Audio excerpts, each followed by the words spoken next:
Demonizer. Dédomiseur, je pratique. Le dédomiseur. Frank, le dédomiseur. OK, on va commencer avec ça. Dédomiseur. OK, commence à nouveau. Frank, le dédomiseur. Salut, mon Frank, comment ça va? Salut, messieurs, bon matin. Ça va bien, tout va bien. Ça va bien, ça va bien. Ça va très, très bien. Il va-tu rester quelque chose à annoncer là, quand ça va être le temps à l'ex-journaliste et spécialiste en littérature slave de faire son budget? Est-ce qu'il y aura quelque chose à annoncer ou tout sera fait d'avance? Écoute, ça ressemble de plus en plus à un budget électoraliste. Là. Et? On garoche. Puis tu sais, hier, j'ai... Je sais pas si c'est ça ton sujet, c'est un petit icebreaker d'entrée de jeu, là. Oui, mais ça m'a fait rire parce qu'hier, je regardais ça. Tu sais, des fois, on vous dit les politiciens sont déconnectés, tu sais, puis ça devient un peu une phrase, ça devient un peu une phrase fourre-tout, puis des fois, je pense peut-être le monde ne savent pas trop ce qu'on veut dire par là. Mais tu sais, hier, je mettais 2 nouvelles en parallèle sur mon compte X, puis je trouvais... J'ai juste mentionné, je veux dire, j'ai même pas besoin d'ajouter de commentaires. Tu sais, c'est Trudeau et Freeland qui annoncent qu'ils vont faire des sandwichs dans les écoles avec un nouveau programme qui va coûter 1 milliard. Et Bruno Marchand qui demande un cessez-le-feu à Gaza. Oui, ah oui. Tu sais, je sais pas si les gens... Et la ville de Laval qui demande de l'argent pour combattre le crime, servir de bord, puis achète des Ford Mackie top de luxe comme char de police. Non, c'est ça. Mais tu sais, je sais pas si les gens s'en rendent compte. Normalement, les politiciens devraient s'occuper de problématiques qui correspondent à leur niveau politique. Tu sais, un conseiller municipal, je m'attends que ça fasse quoi? Je m'attends que ça accompagne des citoyens qui ont besoin d'aide avec des trucs très locaux, des permis, des affaires de même. Le maire, je m'attends qu'il fasse quoi? Je m'attends qu'il gère la ville. Corvée de nettoyage dans les parcs. Ben, tu sais, en tout cas, des choses qui ont rapport avec la municipalité. Le premier ministre du Canada, lui, sa job, c'est quoi? C'est quoi la job du fédéral? L'armée? Commençons, Frank, par ne pas nous faire honte. Ben, c'est ça. Idéalement, pas se déguiser. Ça serait déjà mission accomplie, mais c'est dur. Mais tu sais, je veux dire, à la limite, moi, je pense pas que c'est une bonne idée, là, je pense pas que le gouvernement a à s'occuper des lunchs dans les écoles, là, mais mettons qu'on pense que c'est une bonne idée. Normalement, c'est la job de l'école ou du centre de service, autrefois appelé commission scolaire, de prendre ce genre de choses-là en main. Je suis pas sûr que... Moi, quand j'étais petit, on buvait des berlingots de lait à l'école. Vous avez sûrement déjà eu ça. On voulait tous avoir cette responsabilité-là dans la classe. Hein? Celui qui va aller avec le petit truc en plastique chercher les berlingots de lait puis les amener dans la classe, ça permettait de perdre du temps dans le couloir un peu. Là. Je pense pas que c'est Jean Chrétien dans le temps qui gérait mon berlingot. Là. En tout cas, je sais pas, peut-être j'ai un blanc de mémoire, là, mais il me semble que c'est pas un truc qui concerne le premier ministre du Canada. Ni la crème à la glace, ni la crème. Crème 35%. C'est pas moi. Que voulez-vous? C'est provincial beaucoup, là. C'est provincial beaucoup, les lunchs. C'est provincial, c'est même local. Et dans la gestion, t'as-tu remarqué, là, il écoute des fraises, il est sur le gros gourou, là. Le gourou, c'est du stuff. Gourou, c'est canadien, là. C'est les normes canadiennes. Mais tu sais, le gros jus... gros jus américain, c'est du 200 mg de caféine. Ouais, full throttle. Il est là-dessus. Il est sur le full throttle en état, le Trudeau. Lui, il s'en balance la gestion, hein. Moi, je vais donner des lunchs sacrément, occupez-vous-en. Ouais, mais il y a quand même une gestion des lunchs. Ah non, regarde, mange la marde. Quand on a des lunchs, nous autres, regarde, moi, je m'en occupe pas. Hey, c'est... Ah non, mais eux autres, c'est ça depuis le début. Ils garochent ils inventent des programmes de même, puis après, toutes les provinces sont comme... Ouais, mais là, moi, j'ai déjà quelque chose, ça marche pas. Puis là, ça, je voulais jaser un peu un matin, la levée de bouclier quasiment pan-canadienne contre la taxe carbone. T'sais, on commence à être de plus en plus isolé de ce point de vue-là, le Québec. Et moi, personnellement, je ne comprends pas. Je pense que... Donald Charette a mis de l'avant un peu les mêmes points, mais pour vrai, je ne comprends pas qu'est-ce que fait... Où est François Legault en ce moment? Il est où? Qu'est-ce qu'il fait? Là, j'ai vu une vidéo de lui, là, où il mangeait de la bouffe là, encore là, avec sur les réseaux sociaux. Là. Ah, ça a l'air bon, ça. Mais tu sais, en dehors de la guitare avec Bernie comme poisson d'avril. C'est ça. Mais tu sais, je veux dire, moi, j'ai vu François Legault a rencontré Trudeau l'autre fois. Chaque fois qu'il le rencontre, c'est pour lui demander des affaires. Un petit peu d'argent dans ça, un petit peu, je veux-tu avoir tous les pouvoirs en immigration. Et Trudeau, qu'est-ce qu'il fait? Il répond non tout le temps. Pourtant, Trudeau est dans une position de faiblesse en ce moment mais quand même relativement incroyable. Tous les sondages montrent qu'il va perdre les prochaines élections. Tous les premiers ministres des autres provinces sont en joie le vert avec. Écoutez, Doug Ford a dit pas plus tard que hier ou avant-hier, si ce gars-là abolit pas la taxe carbone, il ne sera plus le prochain premier ministre. Ouais, Doug Ford. C'est la plus grosse province du Canada. Ton PM de la plus grosse province dit non, regarde, si tu fais pas ça, là, tu dégages. Tu sais, il est où? François Legault, pendant la pandémie, il allait prendre des bières avec Doug Ford. Il disait, Doug, c'est mon ami. Il m'appelle pour savoir comment ça se fait que je suis bon de même. Puis comment ça se fait que là, c'est plus son ami. Tu sais, à un moment c'est parce que moi, mon point, c'est si t'embarques dans la gang, parce que là, en ce moment, t'as Scott Moe, t'as Blaine Higgs, t'as Doug Ford, t'as Daniel Smith, t'as aussi, ils sont tous là dans la gang. J'appelle ça une belle ligne offensive.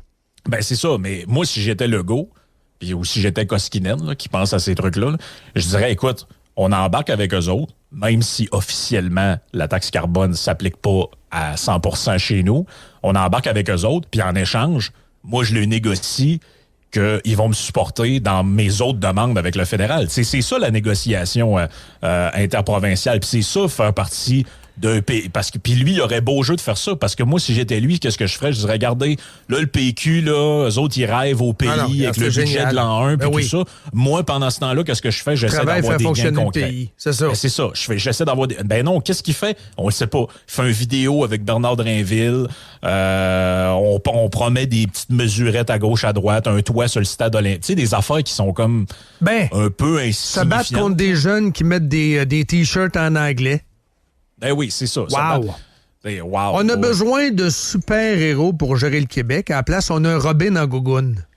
C'est même plus une affaire de gauche-droite. Hein, parce que le premier ministre du Manitoba, Wab Kinew, je ne sais pas si je prononce bien son nom, là, mais lui, là, il a dit à Trudeau, moi, je veux opting out de ton affaire. Il n'y a plus personne qui en veut. Lui, c'est un NPD originaire des Premières Nations. Lui non plus, il dit, regarde, moi, je me sors de ça, là, votre affaire, c'est pas bon pour nos business, ça fait chier tout le monde. Puis, il y a même le NPD provincial d'autres provinces veulent plus rien savoir. Là, on est rendu isolé dans notre coin avec le BC, là, qui va éventuellement, probablement, finir par embarquer là-dedans aussi. Fait que, tu sais, c'est comme un mouvement de... Puis, je pense qu'il faut pas se leurrer, là. La taxe carbone là-dedans, c'est un beau prétexte, mais je pense que ce qui se passe réellement, fondamentalement, c'est un mouvement pan-canadien anti-Trudeau. Là. C'est là ça qu'on va est pas rendu. bien, Blanchette, là. Ben là, Blanchette va pas bien, là. Son tweet... tu sais, les gens qui répètent la même phrase, c'est des gens qui vont pas bien, là. La taxe carbone fédérale ne s'applique pas au Québec. La taxe fédérale carbone ne s'applique pas au Québec. La taxe carbone fédérale ne s'applique pas au Québec. Avez-vous compris, là? C'est ça que c'est son tweet d'hier, là. Ça va pas bien, là. Et là, aujourd'hui, on souhaite beaucoup de courage à la région de Taïwan qui a eu un tremblement de terre. Oui. Focusons, là. Tu sais, je veux dire, tu peux écrire des tweets de même à longueur de journée, là. Ben, ça va pas bien dans tel pays d'Afrique. Ça va pas bien dans tel... Ces gens-là sont, tu l'as dit d'entrée de jeu, complètement hors focus. Complètement. Comme disait Lucien Bouchard, il est en dehors de ses pompes, lui, là. Complètement. Puis écoute, non seulement, en plus, c'est que c'est pas vrai. C'est pas vrai. C'est ça, moi, qui me fascine là-dedans, c'est qu'on répète les mêmes mensonges over and over and over, tout en disant que c'est Poilievre qui ment. Mais écoute, j'ai ça devant moi, c'est dans un article de Radio-Canada qui date du 1er avril, donc d'avant-hier, qui dit « Ce qui change dans votre portefeuille à partir du 1er avril ». Et là, on parle de la taxe carbone. Il n'y a pas juste ça en passant. Ils ont augmenté les taxes d'assises sur l'alcool. Bref, Trudeau augmente les taxes. Là. Les gens sont plus capables d'arriver, mais eux autres, ils augmentent les taxes un peu partout. Et ce qu'on nous dit dedans, bon, la taxe carbone, ça s'applique sur l'essence, évidemment, le diesel, le propane, le gaz naturel. Et il y a un truc intéressant, un peu caché dans l'article. On nous dit, Statistique Canada estime que la taxe carbone a fait augmenter le prix des aliments de 0,3 % et des vêtements de 2 %. Mais ça, là, les vêtements là, que vous mettez sur le dos, là, ils n'ont pas été fabriqués à la pocatière. Tu sais, on vit dans le Canada, là. Donc, tout ce qu'on importe, qui vient d'ailleurs, je l'ai dit l'autre fois, mais je pense que ça vaut la peine de le répéter, là, parce que les gens se font matraquer les niaiseries du Bloc québécois. Tout ce qu'on consomme qui vient d'ailleurs, qui a été transporté sur lequel s'est appliqué un tarif de carbone XYZ, à un moment donné, tôt ou tard, ça se reflète dans le prix.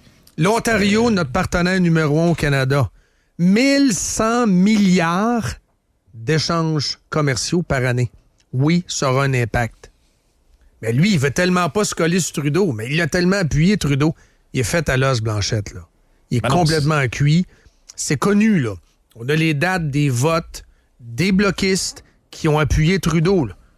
Ouais, mais c'est correct, la taxe, là. Ça vous affecte pas, là. Ça vous affecte pas. À force de le répéter, vous allez le croire, ça vous affecte pas, là. C'est faux! C'est faux. Et on va s'en souvenir. Ben, non seulement tout ça, c'est faux, mais en plus, un moment donné, il faut réfléchir à quels sont les impacts de ce qu'on fait. Même si c'était vrai ou que c'était faux, un moment donné, ça donne quoi de faire ça? Écoute, hier, Yves-François Blanchette, il a passé dans l'émission de Mathieu Bock-Côté, puis regarde, j'ai noté une affaire qu'il a dit. Il dit, je suis d'accord pour que le Canada, comme tout le monde, prenne des mesures pour réduire les GES. Le Québec le fait depuis 10 ans sous la forme de la bourse du carbone Québec-Californie.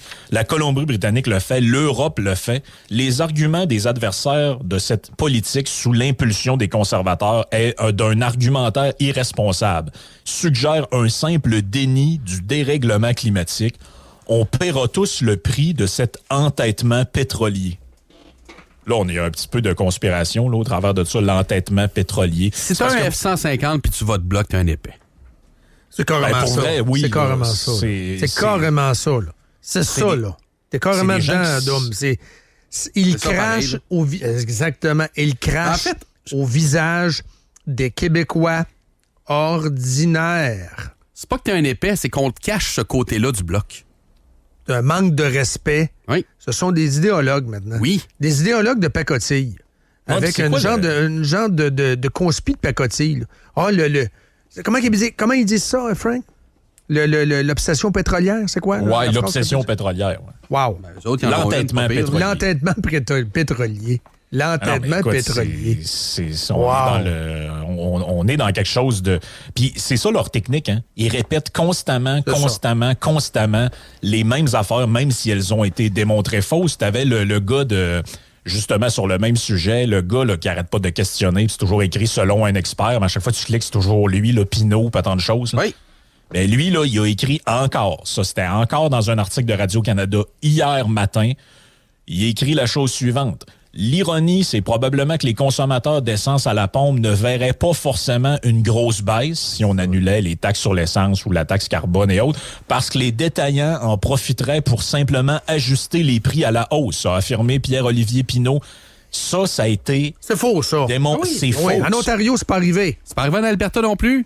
J'ai sorti hier, j'ai envoyé ça sur les réseaux sociaux, j'ai sorti hier les graphiques du prix de l'essence depuis 3 ans, je pense qu'ils l'ont baissé 2 ans. Qui ont baissé les prix, les taxes en Alberta et en Ontario. Puis ça a paru, là. Mais ça a été démontré comme faux plusieurs fois. Oui. Mais il le répète encore. Et ça, c'est écrit dans Radio-Canada. Mais somehow, ça a l'air que c'est nous qui faisons de la désinformation. Ça en est de la désinformation. Là. Écrire des affaires de même, si tu rajoutes pas après la citation que cette affirmation-là est hautement improbable, voire fausse, là, ben, c'est de la désinformation. Là. Carrément. Parce que tu mets dans la tête des gens qui lisent l'article que ça sert à rien d'enlever des taxes sur des produits, parce que de toute façon, en gros, c'est quoi qui se cache derrière ça? C'est que les gens qui ont des business, là, ce sont des crosseurs qui, en gros, si on met pas plein de taxes partout, ils vont prendre la marge pour vous voler, en fait. Là. C'est ça qui est derrière ça. C'est la même logique qui était derrière le propos de l'Oblast. Sur l'Oblast, qu'a récidivé encore hier Gabriel Nadeau-Dubois. Parce que là, il y a un nouveau PDG de l'Oblast qui prend place. Et là, il nous dit, ils vont encore nous dire qu'il n'y a pas de lien entre... Il va expliquer aux consommateurs que l'inflation délirante des profits et salaires n'a rien à voir avec l'inflation des prix. Et là, il parle d'un article qui dit que le PDG gagnerait 22,1 millions de dollars. Mais c'est parce que 22... Je veux dire, faut-tu vraiment expliquer ça là, à Gabriel? Il y a beaucoup de haine du riche là-dedans. Là. Il y a beaucoup de haine du riche. Pour vrai, là, les gens qui nous écoutent... Le président de Desjardins passe au cash. Là. C'est quand il est allé en entrevue. Là. Hey, comment ça que vous faites tant d'argent que ça, le président de Desjardins? Il dit, oui. J'ai commencé en bas de l'échelle, puis aujourd'hui, je suis conscient que je fais un bon salaire, mais je travaille. Il y a beaucoup de haine du riche au Québec encore aujourd'hui. Et c'est le marché. Pourquoi Sidney Crosby gagne 8,7 millions par année? Parce que c'est Sidney Crosby. S'il y avait 475 Sidney Crosby dans la ligue, il gagnerait 400 000. C'est ça la réalité. Donc, le PDG de l'Oblast, pourquoi il gagne ce salaire-là? Parce que si il le met à la porte, probablement n'importe qui d'autre veut l'engager au même prix. Ouais, il y a une exigence de rendement aussi au final. Ben oui. Le CA va y faire relever les pieds s'il ne répond pas. Hey, merci beaucoup, Frank. Yes. Très, très bon. On se voit vendredi. Ciao. Absolument.